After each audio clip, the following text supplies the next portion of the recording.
welcome to Movie Review Mom. My goal is to give you the heads up on filmmaking quality and content so that you can make the best decision for you and your loved ones as to whether or not you want to spend time or money or both watching a specific film. So the specific film I'm reviewing today is called Doctor Strange in the Multiverse of Madness. This new addition to the Marvel Cinematic Universe is now playing in theaters nationwide. It's rated PG-13 and is 2 hours and 6 minutes long.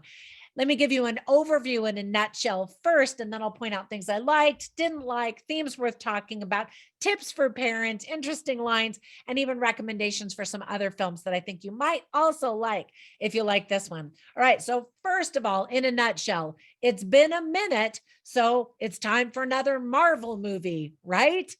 Now, as much as I love Marvel and the MCU, and I really do, I'm getting just a little bit bored. How about you? Comment down below.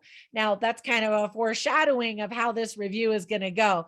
First of all, the story is about Doctor Strange and how he casts a forbidden spell that opens the doorway to the multiverse, including alternate versions of himself, whose threat to humanity is too great for the combined forces of Doctor Strange, Wong, and Wanda Maximoff. So the film is directed by Sam Raimi and written by Michael Waldron. So the list of things that I liked about the movie is pretty long. First of all, it starts off with Benedict Cumberbatch, who does an excellent job, of course, as expected. He gives it his all and he pulls it off. We get to know Doctor Strange a little bit more and even care about him a little bit more. We learn about some motivations, some of his backstory, and overall, I absolutely enjoyed his performance. He did just a great job as the kind, loving, powerful guy that he is, but also a very creepy, scary, evil version. Not to give too much away. Maybe that gave too much away. Anyway, there's lots of different versions of him in this movie because it's a multiverse. It's also really nice to see Elizabeth Olsen's Marvel character get a lot more screen time than she's really ever had before. She flew to London to film this movie just 2 days after finishing work on WandaVision in 2021. The cast also includes a name that I can never pronounce correctly, Chiwetel Ejiofor. Right, sorry, I know I probably slaughtered that name. Rachel McAdams, Benedict Wong, and a bunch of other really awesome people. But I don't want to tell you who they are because that'll be a spoiler. And I want this to be a spoiler-free review. But you're going to love it, guaranteed. It's also really fun to see Bruce Campbell. Now, I don't know if he's necessarily a cameo spoiler, but he's such a crowd pleaser. It's a very small role, but keep watching during the rolling credits to see another clip that features him. There's lots of humor, physical, spoken, verbal, visual, the whole deal. There are also some entertaining gadgets and even some new superpowers we haven't seen before. Most of the special effects are actually pretty good. Some of them, not so much.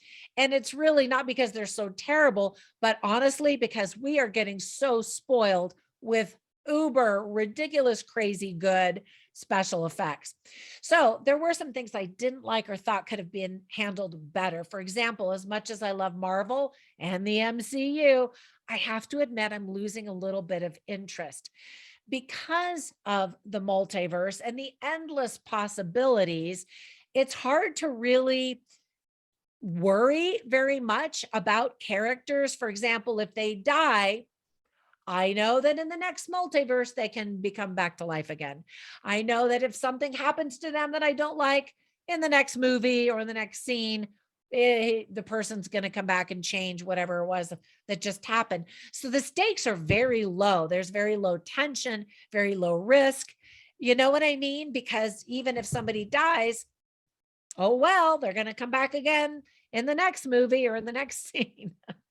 So while the most recent Superman movie, No Way Home, was a huge hit, this multiverse version of a movie took itself very seriously and was much darker. It's actually listed under the genre of horror, which is the very first MCU movie to do so. Now, there's more. Despite China's financial interest in Hollywood these days, this is the fifth MCU movie in a row to be denied release in China. Pretty crazy and interesting, right? Now, the trailer for the movie is also the very first MCU trailer to be given a rating of 15 in the United Kingdom. That's kind of an equivalent of a rated R for a trailer. So not so family friendly. And part of it has to do with the violence and the scary horror factor of this movie. But wait, it gets even worse because there's a lesbian couple that's shown, some lesbian parents.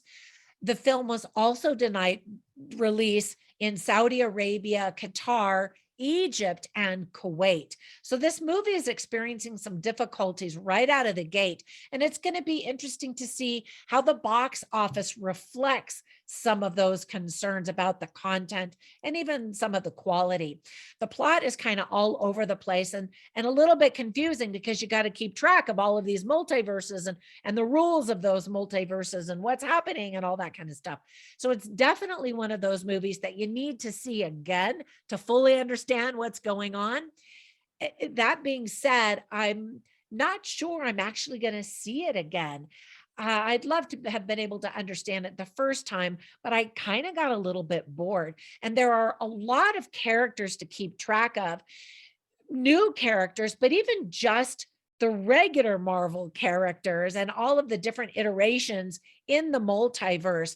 And I know that I'm missing out on stuff because I haven't watched a lot of the TV spin-offs, and so these movies are incorporating a lot of the stuff we're seeing in previous movies, which I've seen all of those, but in the TV shows, which I haven't. And it's like becoming a part-time job just to keep up with all of these things. I don't know if you're feeling the same thing. So comment down below and let me know what you think. Let me give you some tips for parents. As I mentioned, some lesbian parents are portrayed. As a mom, I appreciate Dr. Strange's softening of profanity in humorous ways. For example, instead of swearing, he'll say something like, oh my gosh, or darn, or, stuff like that, which I appreciate. There is a lot of superhero violence and destruction. That's nothing new, but there's a lot of it. And then, as I mentioned, there are some scary images, particularly of Dr. Strange looking very, very scary. And so it might frighten young children.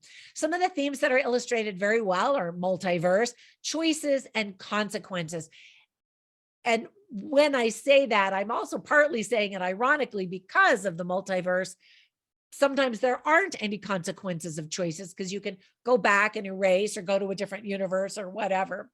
Anyway, other themes are teamwork, being your best self, the best version of you, motherhood, humanity, sacrifice, and fear. And I appreciated that element, especially as it pertains to Dr. Strange, because he experiences some fear, and fear is not a bad thing at all. It can propel us to move forward. It can show our great courage and allow us an opportunity to conquer and develop new confidence.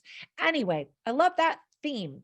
So I always write down funny lines and interesting lines on my written review at moviereviewmom.com. So you can check them all out. I'll share a couple of them with you right now. Now there's a secret cameo person who says this line. And so I'm not going to tell you who says it, but the line is, just because someone stumbles and loses their way doesn't mean they're lost forever. And I really liked that because there's another theme of redemption, second chances, and that kind of stuff. There's another line by Wong, played by Benedict Wong, and he says, I remain grateful about this universe, even with its tribulations. And I know a lot of us probably feel that way, especially after the pandemic. We had crazy tribulations, and yet the world is still a beautiful place.